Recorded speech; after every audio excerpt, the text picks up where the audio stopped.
Salut à tous, bienvenue pour ce 4-4-2 spécial du Covid-19 au racisme 19. Prépare la nappe, moi j'apporte le pique-nique. Amis éveillés, vous êtes à la bonne adresse. Ici, on bouffe de la pilule rouge par palette de 10. C'est pour les authentiques qui n'ont pas peur de voir la vérité en face. On tourne à l'eau de vie, hein. C'est pas de la petite bière pour les naïfs qui se complaisent encore dans le monde d'avant. T'as compris qu'ici on parle pas, on cause. Donc installe-toi, c'est parti. Déjà, vous pouvez remarquer comment s'est opéré cet incroyable revirement du Covid qui a disparu du jour au lendemain pour faire place au sujet du racisme. On est passé du social au racial avec un petit coup de baguette magique médiatique. Bon, comment ça s'est passé tout ce bordel? Le Covid ne fait plus recette puisque Didier Raoult a bien foutu le boxon avec son médoc à 7 €. Un zeste de citron, de crotte de nez et l'autre il te guérit du Covid. Les mecs en face, ils sont pas contents. Ils avaient prévu un médoc à 300 balles. Imagine le déficit. Mais en voyant le défilé de sponsors en blouse blanche pour vendre en bon VRP qu'ils sont, leur camelote de vaccins, tests, médicaments et tout le tintouin, tout le monde a plus ou moins compris et commencé à se poser des questions sur le charlatanisme ambiant via la complicité des médias. L'interdiction de l'hydroxychloroquine à cause du journal lancé, les médias qui te sortent des études bidons tous les jours, crachent à la gueule de Raoult ou Perron, ou carrément la chasse ouverte contre les médecins via la pharmacovigilance avec le Covid, qui propose de dénoncer anonymement les médecins qui prescrivent hors AMM. Bref, un foutoir sans nom. Mais revers de la médaille, cela a tout de même mis la puce à l'oreille de beaucoup de Français qui se sont réveillés de cette longue léthargie. La naïveté après une gifle, place à la vérité. Je m'occupe de la suite des opérations. Faut dire que là, la ficelle était grosse, hein. Fallait la faire passer la pilule. T'as compris que devant tout ce bordel, le système doit trouver une solution de repli pour faire recette. C'est comme ça que naît du jour au lendemain l'affaire George Floyd, le 25 mai 2020 à Minneapolis, où le policier Derek Chauvin immobilise George en exerçant une pression du genou sur son cou pendant près de 9 minutes. Le truc vraiment glauque, quoi. Hein. Et tu te doutes bien que 9 minutes d'apnée, c'est pas possible. Même si t'as regardé le Grand Bleu, ça va pas t'aider. Donc, obligé, tu vois ça, t'es sur le cul. Tu compatis. T'es en colère contre cet abruti de Chauvin qui a pas l'air d'avoir grand chose dans la caboche. Résultat, buzz mondial, les condamnations viennent du monde entier. Normal. Jusque-là, on est tous d'accord. Y a pas à tortiller du cul. C'est à ce moment-là que les Black Lives Matter entrent en jeu. Une organisation financée par l'Open Society, par le milliardaire philanthropique George Soros, qui a fait sa fortune en faisant sauter la Banque d'Angleterre, après avoir spéculé sur la livre sterling et ramassé au passage plus d'1 milliard de dollars. À savoir que l'Open Society est le deuxième organisme philanthropique mondial, après celui de Bill et Melinda Gates. Les revoilà les deux tourtereaux. Je sais pas si vous avez remarqué, mais les philanthropes en ce moment se font très visibles. L'ombre disparaît en ces temps de vérité, le cache-cache se termine, on vous a trouvé les gars, y a plus qu'à vous choper et travaillons tous dans ce sens. La chasse est ouverte. Il faut comprendre un truc, c'est que les mecs prennent un train en marche.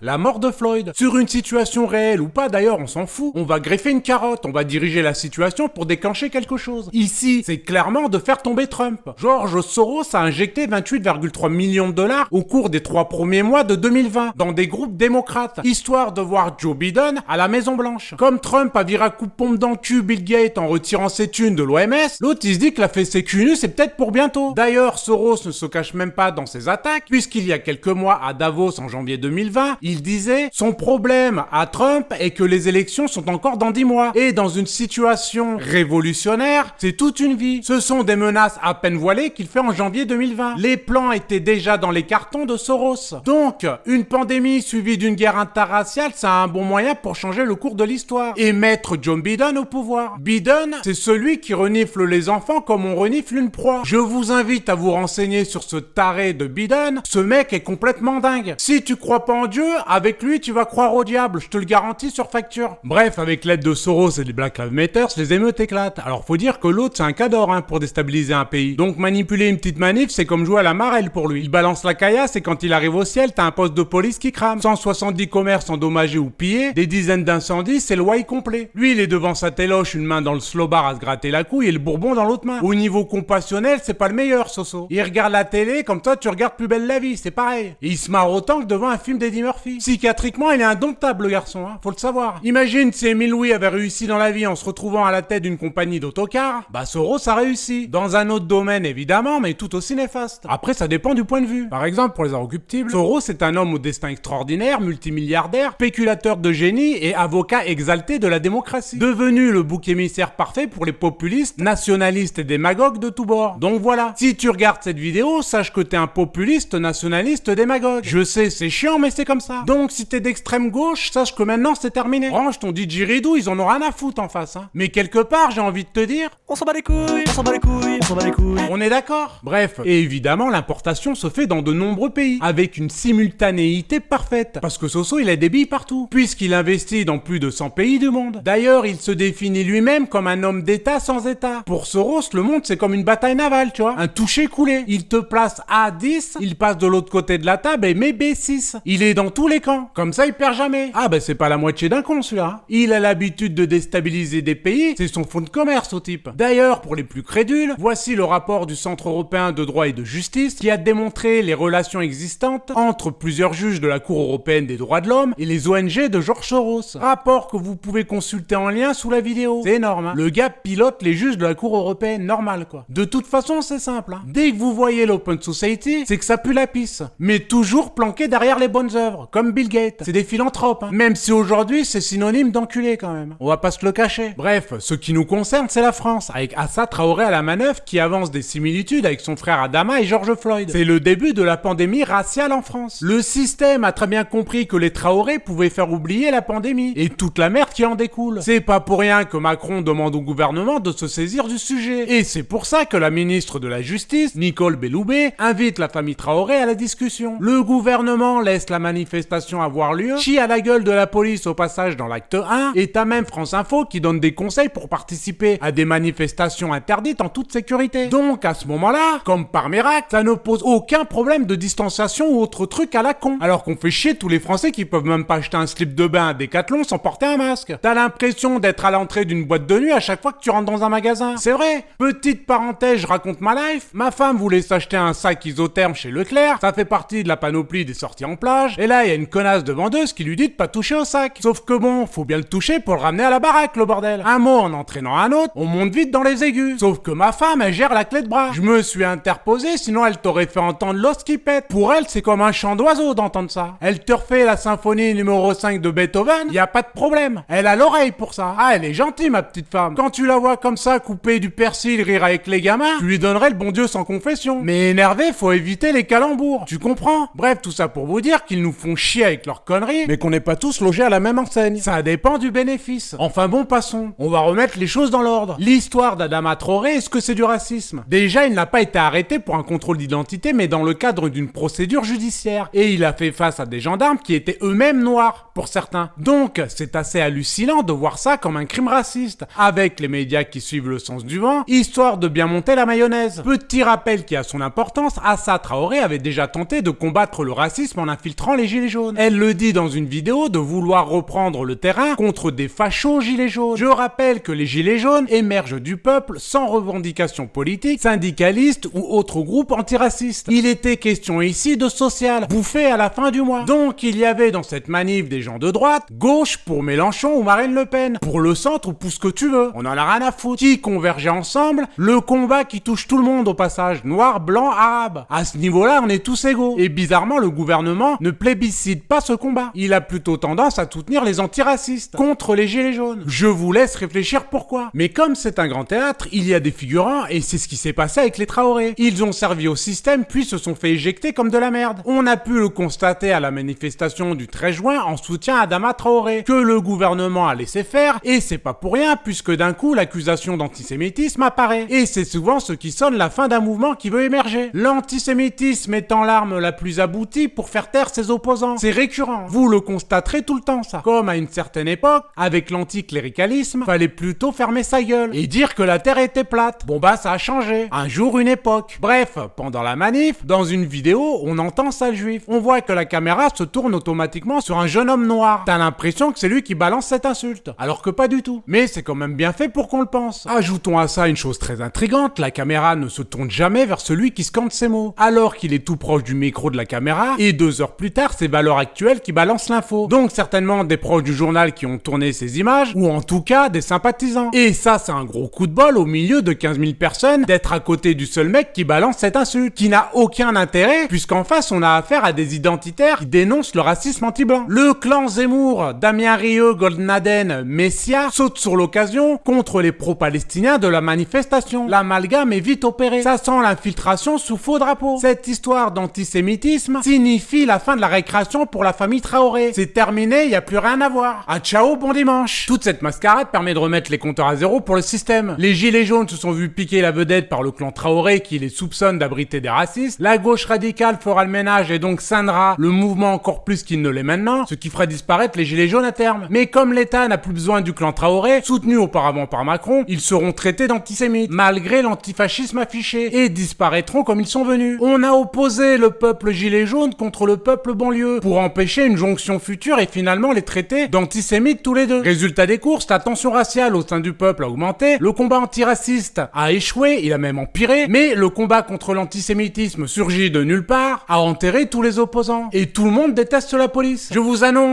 que le terrain est tout propre pour faire de la politique sans les opposants. Elle est pas belle la vie. Dans cette histoire, tout le monde est manipulé. La banlieue l'a dans le cul, les gilets jaunes l'ont dans le cul, la police l'a dans le cul. Par contre, le système a balayé le Covid et peut régner pendant qu'on se fout sur la gueule. C'est tellement bien fait que j'ai envie de chialer, franchement. Y a que le clan Zemmour qui gagne des points sur cette partie. Tous les autres, ils peuvent aller chialer leur mère. Alors oui, c'est dégueulasse, mais c'est la réalité. Et c'est pas les médias ou le gouvernement qui vont t'aider dans le bon sens. À nous de nous rencontrer. On va pas attendre les autres qui le fassent pour nous. Je veux pas me la jouer We Are the World, mais t'as compris le délire. N'écoutez plus les médias, disséquez-les, cherchez l'entourloupe, sinon on va tous finir par se péter les tibias. Moi je m'en fous, j'ai ma femme. Bon les amis, c'est la fin pour celle-là. Concernant le site, les choses avancent, le logo et la bannière sont en construction, une artiste est sur le coup. Ça va être du cousu humain. Mais soyez pas trop pressés, on fait ça dans les règles de l'art. Autre information, ce site est aussi le vôtre, donc si vous avez des articles à présenter, des idées, des compétences, faites-le moi savoir en messagerie sur mon Facebook, mon Twitter ou carrément en message sur Tipeee. C'est merci à tous ceux qui me soutiennent en France mais aussi à l'étranger, en Espagne, Allemagne, Portugal, États-Unis, à la Belgique, la Suisse, l'Irlande, l'Angleterre, Luxembourg et j'en oublie. Merci à tous, c'est vraiment rassurant de savoir que je suis pas le seul taré à y croire. Si vous voulez me soutenir via mon Tipeee, c'est en lien sous la vidéo. Et surtout, si tu regardes cette vidéo, n'oublie pas qu'il règne par le chaos, donc saisissez la main de ceux qui vous l'attendent. Y a peut-être moyen de s'en sortir sans péter des tibias. Allez, à ciao les gars!